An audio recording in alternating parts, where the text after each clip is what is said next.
তিনটি নাম, এক আত্মা। আমার এক অনুভূতি শ্রীকৃষ্ণ, যিশু, মোহাম্মদ।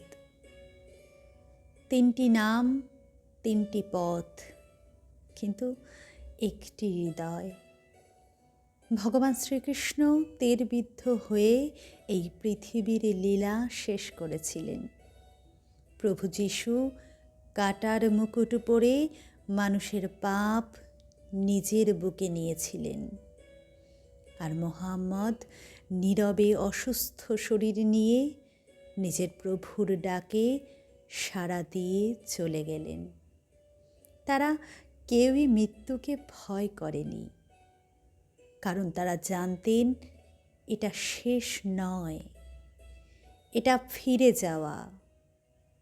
ভক্তরা বলেন লীলা শেষ হলো, খ্রিস্টানরা বলেন ঈশ্বরের কোলে ফেরা হলো, আর সুফিরা বলেন মিলন হলো। নাম আলাদা, ভাষা আলাদা, কিন্তু কান্নার মানে একটাই। মানুষ ঈশ্বরকে খুঁজে ফিরে মন্দিরে, কিন্তু তিনি শুধু মন্দিরে থাকেন না, তিনি থাকেন ভক্তের চোখের জলে, শিল্পীর সুরে, দরিদ্রের ধৈর্যে, আর মানুষের নিঃশব্দ প্রার্থনায়।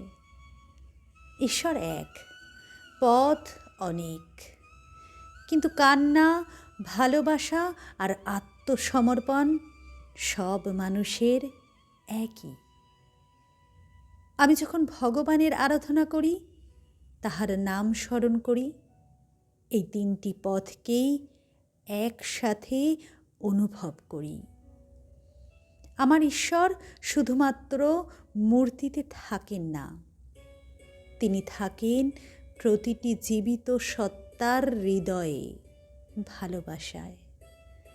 আমি বিশ্বাস করি যে মানুষ অন্যের কষ্ট বোঝে, সে মানুষ সহনশীল, সে মানুষ সত্যের পথে হাঁটে,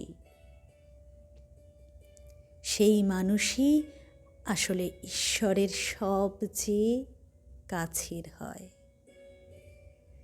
রাধে কৃষ্ণ।